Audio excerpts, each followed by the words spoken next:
치아 교정을 먼저 하면 임플란트를 안 해도 되는 경우도 있고 또 주변 치아를 살리게 되는 경우도 있기 때문이에요. 안녕하세요. 압구정 연세바로치과 백의선 원장입니다. 우리가 살다 보면 충치치료 시기를 놓치거나 아니면 사고로 다치거나 해서 이를 빼게 되는 경우가 가끔 생기죠.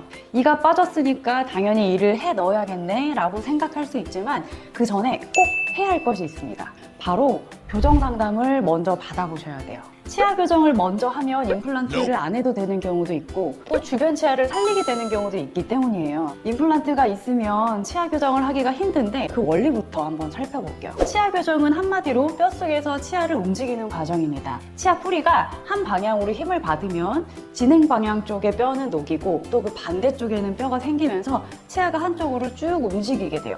임플란트는 치아와 다르게 뼈를 녹이거나 생기게 할 수가 없습니다. 아무리 힘을 줘도 뼈가 고정된 상태로 남아있어요. 그래서 임플란트가 하나 심어져 있으면 임플란트가 안 움직이는 건 당연하고 이 임플란트 기준으로 해서 양 옆에 있는 치아들도 임플란트 때문에 움직일 수가 없는 거죠. 간혹 앞니 부분 교정 정도는 어금니에 임플란트가 있더라도 앞니 쪽만 움직이면 되니까 가능하겠지만 어금니까지 움직여야 되는 일반적인 전체 교정은 하기가 굉장히 힘들어요.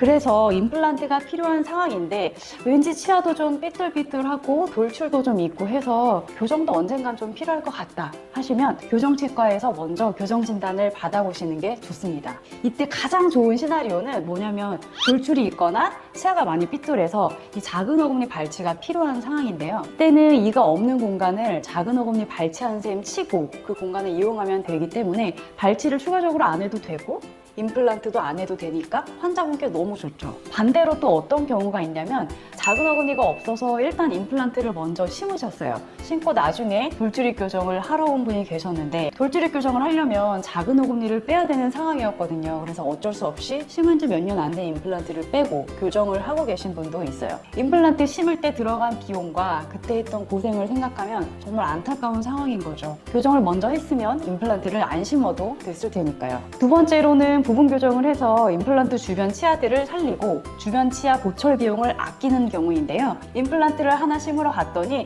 너무 오래 방치가 돼서 이제 주변에 있는 치아들이 임플란트를 해야 하는 공간 쪽으로 다 쓰러지고 반대쪽에 있는 대합치는 임플란트 공간 쪽으로 내려와서 임플란트 심을 공간이 없는 경우가 꽤 많습니다. 쓰러진 옆치아나 내려온 대합치는 또 깎아내고 신경치료하고 크라운까지 씌워놔서 억지로 공간을 만들어야 그 다음에나 임플란트가 가능한 경우가 되는데요. 이런 경우에 하는 교정을 임플란트를 하기 위해서 주변 치아를 정리하는 교정, 즉 보철 교정이라고 합니다.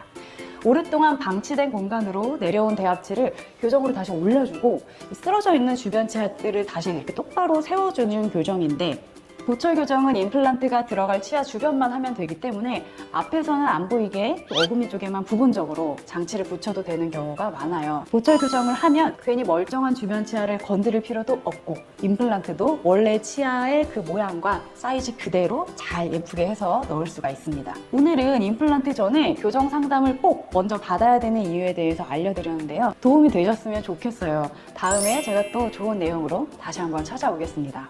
시청해주셔서 감사합니다.